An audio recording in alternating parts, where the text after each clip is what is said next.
My husband's sincerity toward the children of his female best friend troubled me.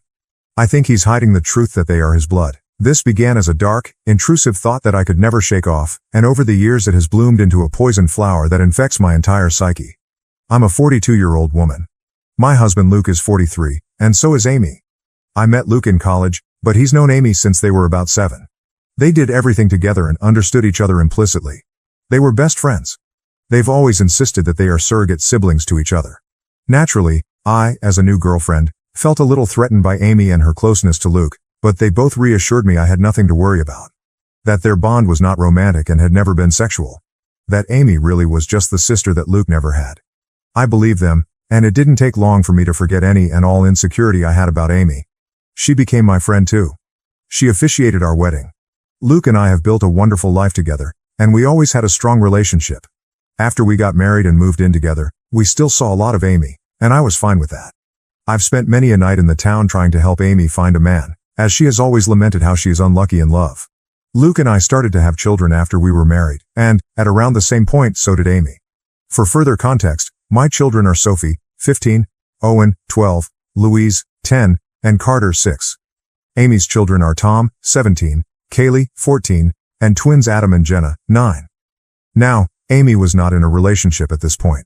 She was not married. As far as I knew, she was dating, but not consistently. As Luke and I had more kids and our family grew, periodically Amy would find herself pregnant as well. It happened a few times, and Luke and I never knew anything about the fathers in question. I kind of assumed that maybe Amy was sleeping around and not keeping in contact with her one-night stands. Luke agreed this was probably the answer.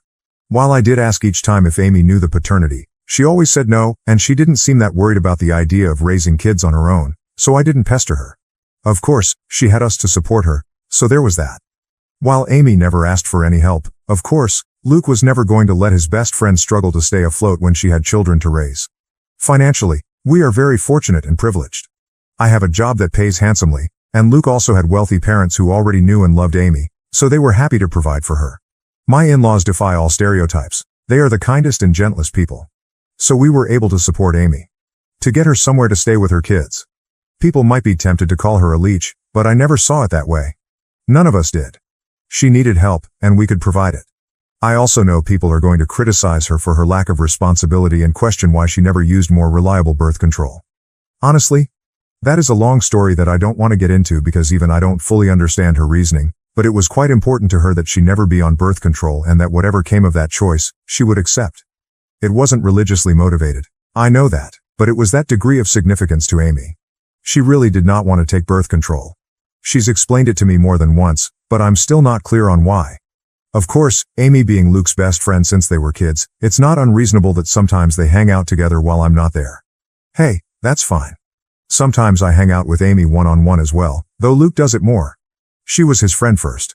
This included him going over to where she was staying and at times, sleeping over there. Was I a fool to trust him and believe nothing was going on? Perhaps. But for years, they presented as being buddies. Like siblings. I didn't pick up on any vibes between them, not ever. As one can expect, our children were brought up together. Not in the same house, our home is decently sized, but even we don't have the room for 8 kids. But we made sure Amy's children met ours from a young age, and they always got along, and strong bonds of friendship have formed over the years, which is good. Especially if I'm right, and they share blood. I've been dawdling getting to the main point. Yes. I have come to suspect that Luke fathered at least one of Amy's kids, if not all of them. Frankly, I do suspect they are all his. I would never have believed my husband to be capable of such a thing, and he's given me no indication that he is the unfaithful sort. But he does spend a lot of time with Amy, and I have to confess I cannot remember seeing her with any real boyfriend over the years. She would talk to men at bars and parties. I would try to be her wingman, and so on. But nothing ever seemed to really happen, so when she got pregnant the first time, I was curious. When it happened again, and again, I began to wonder if she had some sort of secret fella who she didn't want us to know about for whatever reason. But I couldn't think of any reason why she would hide him, especially from her children. After Carter, our youngest, was born, Luke and I agreed that the time had come for him to have a vasectomy. Amy's twins had come just a couple of years prior. Of course, after the procedure, Luke and I continued to make love, but I no longer had to think about pregnancy. Meanwhile, Amy never got pregnant again after the twins. Is it a coincidence that Luke had a vasectomy and then both of us stopped getting pregnant? I don't know. But Luke would still visit her, and he wasn't just going to see her, but checking up on her children as well. In general, I should have paid more attention to it sooner, but Luke has always acted like a father to them, especially as they've gotten older. He's the father they never had. He doesn't neglect me or our children, not one bit. He's doing double duty. On its own, the idea that he is a surrogate father to Amy's fatherless children isn't inherently suspicious. One could call it noble. But it combines with a lot of other little things. There is appearance as well. I won't go into specifics of hair color, eye color, or unique physical traits because I'd rather limit the identifying factors of the people involved and keep this whole thing as vague as possible. But suffice it to say, Amy's children, they certainly look like they could be Luke's. Kaylee has a very unusual allergy that Luke also has. The twins look very much like him, Adam in particular. The older Tom has gotten, the more of Luke I can see in his face and personality.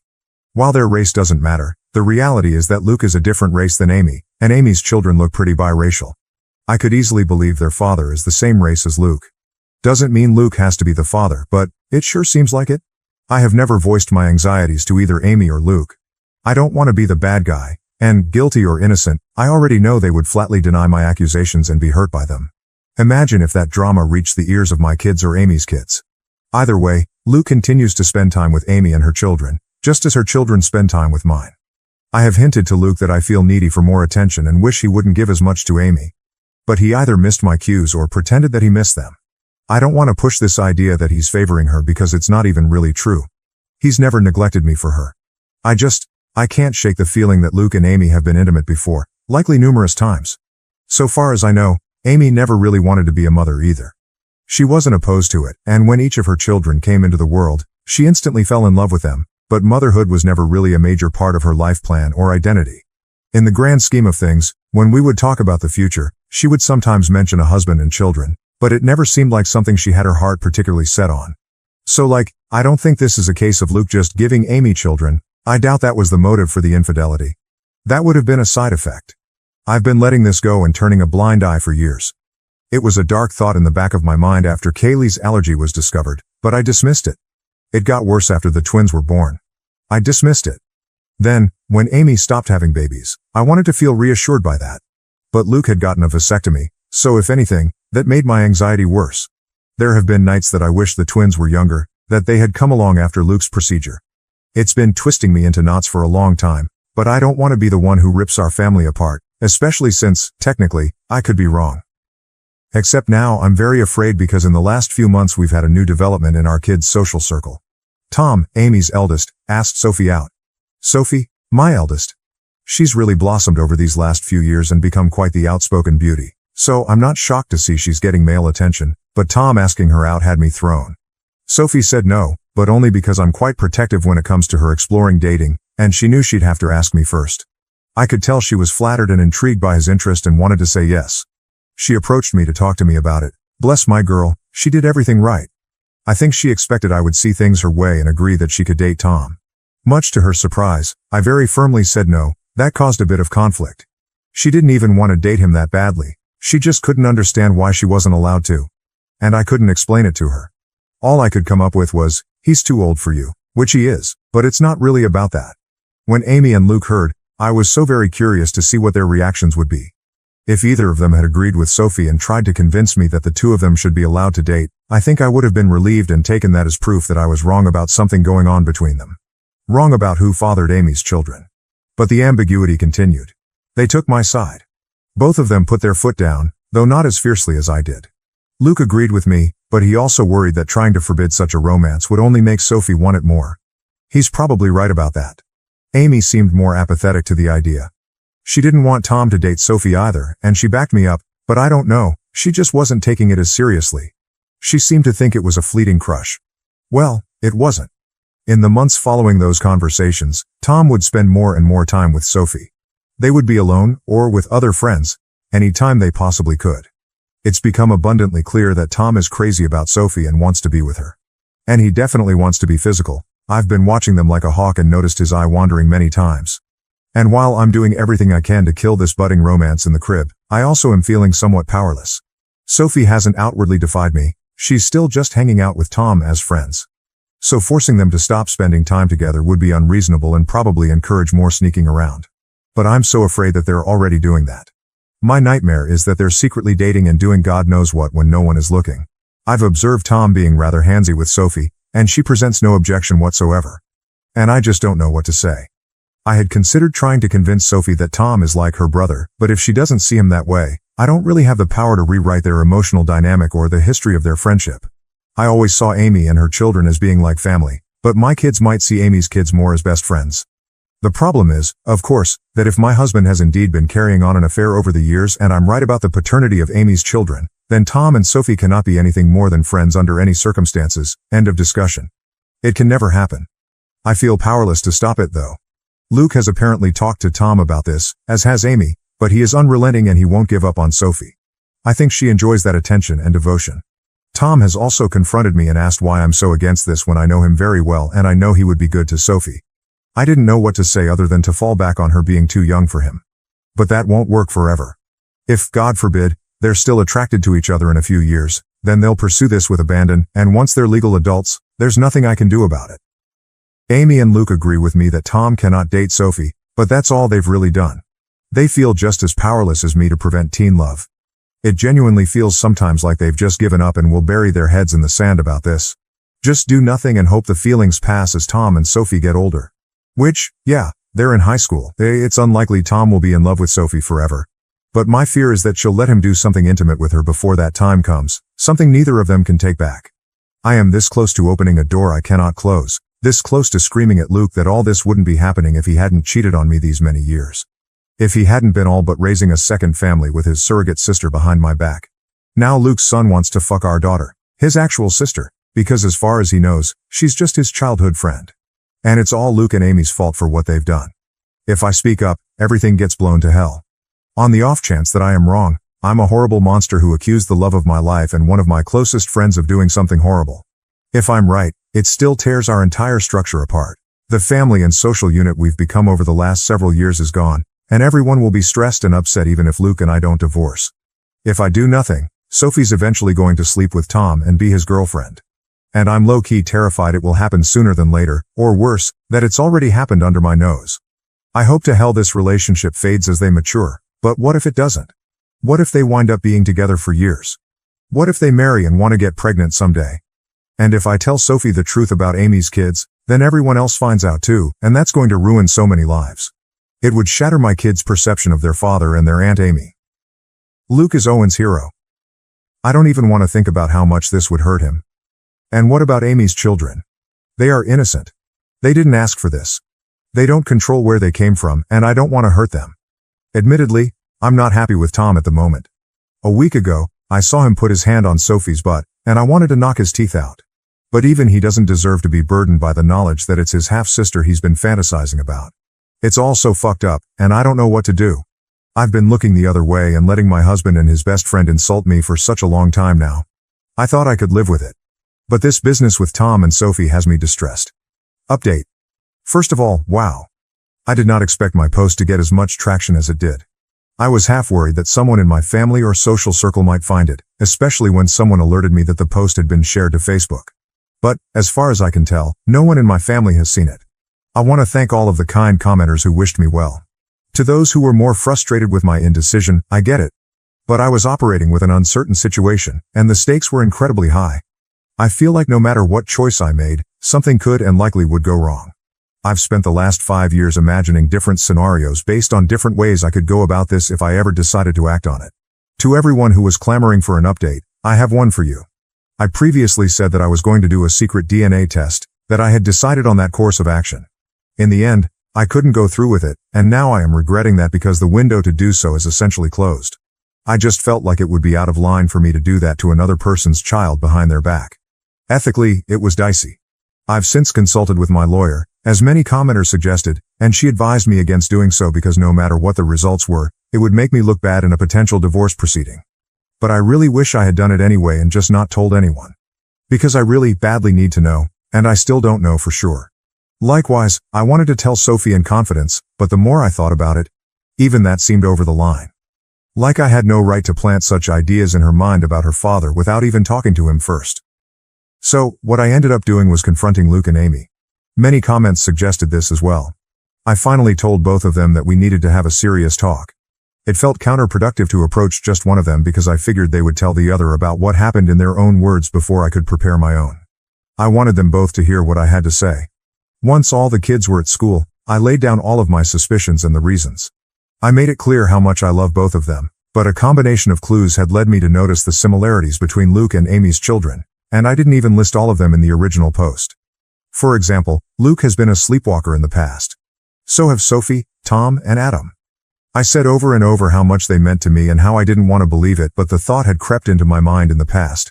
How I had dismissed it before, but now, with Tom and Sophie having crushes on each other, it became necessary to pose the question.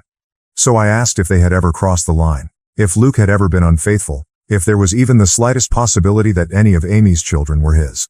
I was just trying not to cry. Well, they reacted exactly as I would have expected. Their responses were perfect and so very well rehearsed. I genuinely can't tell if it was honest emotion or powerful gaslighting. Amy was more upset than Luke, or at least more outwardly upset. She was angry, offended at the accusation. Luke just seemed heartbroken by it. Maybe they were just acting, but I don't know. Somehow, they had reasonable responses to all of the points I brought up. They asked questions I didn't know how to answer. I had never objected to them having alone time before. Why did it suddenly bother me now? Do Amy's children really resemble Luke that much, or are things like hair color pretty basic traits to have in common?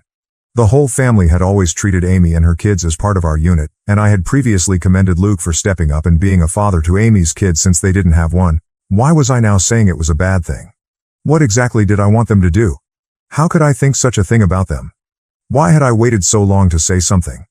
Luke was more understanding than Amy. He respected my feelings, or at least he acted like he did. Amy appeared to feel more betrayed by what I said. I ended up apologizing several times even though I'm not sure I did anything wrong. Luke also apologized for anything he'd done, to indicate he was unfaithful. I asked Amy more pointedly that, if not Luke, who had fathered her children? She snapped back that it was none of my business, and I could tell she was in no mood to get personal or vulnerable with me after my accusations. I'm not proud to say that I lost my temper and said that after everything we had done for her and her children, such information was not a lot to ask and perhaps she owed it to us. I regretted the words as soon as I said them, but Amy shouted back that I had never done anything for her, that it was Luke and his parents who had kept her afloat all these years, not me. She went on a longer tirade about how I had always acted superior to her, which I don't believe I did, though it's possible that I gave off that vibe unintentionally. Luke did his best to calm her down, but the room was still fraught with tension. I don't know Reddit, I just don't know. It's driving me to the edge of madness. There is a way to be certain, of course. Not certain of my husband's fidelity, but of the paternity of Amy's children. So I asked Luke, for my own peace of mind, for the sake of our daughter, and for our family unit, if he could please get a DNA test done, a paternity test. I went on to say that I knew he disliked and distrusted such things, but that I really needed this. I could see the pain in Luke's eyes. Maybe it was an act, but he did seem genuinely hurt that I was asking for this, that him giving me his word that he had always been faithful was not enough for me. But he very reluctantly agreed to participate in a DNA test. Unfortunately, Amy did not, and that's where we hit a roadblock. I was afraid of this? But Amy was infuriated at the whole concept and told me in no uncertain terms that I would not be getting samples of her children's DNA and basically told me to fuck off for asking, several times in several variations. I pressed Luke, and honestly, he was a bit useless but probably right. He tried to convince Amy, but she wouldn't hear of it, and he kind of shrugged to me when I pushed him for further support. Because he can't force her to get the test done. If she refuses, that's really a dead end. Trust me, it is. I looked into this quite a bit and consulted with my lawyer. The problem is, Luke could, in theory, petition the court to demand a paternity test for Tom and the others. The issue is that, to do this, he'd essentially be claiming he slept with Amy and he believes her children to be his. That would be the version of events he'd be maintaining. But Luke has staunchly insisted that nothing ever happened with Amy. That he never cheated on me. Whether or not he's being honest about this is another story, but he'd essentially have to go on record and make a claim that he isn't prepared to make. He is quite certain the children aren't his, and he has no intention of fighting for custody of them. So no judge is going to compel Amy to submit samples of her children's DNA. Tom is also old enough that his consent would be a factor. If both he and Amy refuse to participate in the test, it's unlikely that Luke would have a case. He'd have to target one of Amy's younger children, like say, one of the twins. But he doesn't want to do that. He doesn't want to take his best friend to court to prove something that, in his words, he already knows isn't true. Luke is asking me to please just let this go and trust him because pursuing this will fracture everything. And according to my lawyer, it's not realistic anyway. For Luke to establish paternity, he would need to admit to an affair in the first place, and he's not doing that. And if he did, that would pretty much be all the proof I needed to be certain, even if I'd need more in a court case. I pestered him further about Tom and Sophie. Insisted that I didn't want them dating. Luke agreed, and apparently, Amy still agrees. Luke plans to have a talk with Tom and activate protective Papa Bear mode. Among other things, he's going to remind Tom that in a couple of months when he turns 18, him being intimate with Sophie will literally be a crime. I wouldn't actually press charges against him as I know he'd never do anything against Sophie's will, but I'm not above implying the threat. Thankfully, Luke isn't either. I did ask him if he'd be open to potentially swiping a sample of Tom's DNA to do a private paternity test, but he was very hesitant about the idea. Like me, he viewed it as unethical. He also pointed out that if we were to do this and Amy found out, it would mean the end of our friendship with her, most likely. Things are, Luke believes, still in a salvageable state, where Amy and I could reconcile and become friends again, and I can see how much he wants this to happen. But if I did a DNA test on Tom behind Amy's back and she found out, I think she would hit the roof, and I wouldn't entirely blame her. Though I'd be very interested to see the results. Luke ended up going to see Amy and spending the night. I know all of you are cringing and throwing up your hands, and trust me, I wasn't happy about it. That was a very long conversation. But he was adamant that he needed to perform damage control. So they spent the night together, with Luke maintaining that nothing happened. I did not sleep a wink, and I kept texting him for updates. So far as I can tell, Amy will cool off, but she needs a little time. Luke and I talked things over when he came back the next morning. It was an emotionally fulfilling conversation, and we ended up agreeing to take the kids, our kids, not Amy's, to visit their grandparents for a few days. It was an impromptu visit, but we've done it before, and they were delighted to have us. I just really wanted our family to spend some time together away from Amy's side of the family, so to speak. I always love getting to see my in-laws. I'll refer to them as Jim, 75 male, and Kat, 67 female. I know Reddit is famous for stories about the mother-in-law from hell, but in my life, that couldn't be further from the truth. I feel safe with them. To the point that when they took notice of how distant Luke and I were from each other, I finally relented and confessed my fears. I told them of my anxiety that Amy and Luke were having an affair and that Amy's children might be his. Here's where things got a little bit interesting. When I told them what I was feeling, Kat just gave Jim this pointed look and did a big, dramatic sigh. So it turns out, Kat has had similar misgivings to mine and genuinely suspected over the years that Luke and Amy were closer than they'd ever admit, that they had crossed the line in the past. Jim, on the other hand, simply refuses to even consider the idea. He has always insisted that Kat is seeing things that aren't there. He maintains that Luke and Amy are like siblings, and would never do such a thing. Kat thinks his stance on this is naive and that, even if she and Jim had taken Amy in and loved her like a daughter, that didn't mean Luke viewed her as a sister or that she viewed him as a brother. But Jim just continued to insist that this is what they are and had always been. I could tell that he and Kat have already had this conversation before, and they kept going in circles, with Kat getting exasperated. She pointed out that surrogate siblings or not, Luke and Amy were not actually brother and sister, so nothing was stopping them from being physical together if they felt a mutual attraction. At that point, Jim just sighed and walked away from the conversation. So yes, Kat has privately wondered if Amy's children weren't fathered by Luke, which is part of why she has always treated them as her grandchildren. Which was never something that I minded, to be clear. I also don't mind that Kat never voiced these concerns to me. She had no proof, and she saw far less of Luke and Amy's closeness in our adult lives than I did. As for the kids, they're doing all right. I don't know what Amy told her children, but I think the general consensus, the official version of events, is that Amy and I had a fight and need a break from each other. That's what Luke and I told our children, and when pressed for more information, Luke did defend me and shut down the questions, saying it wasn't their business. I don't know if Amy kept to that version of events, but my children and her children have each other's phone numbers and social media, so they've presumably still been in contact over the last 2 days. I think my kids would have kept Amy's kids in the loop on the updates, and if Amy had told them anything else significant, they would have relayed that information to my kids. After all, we know Sophie and Tom are very close.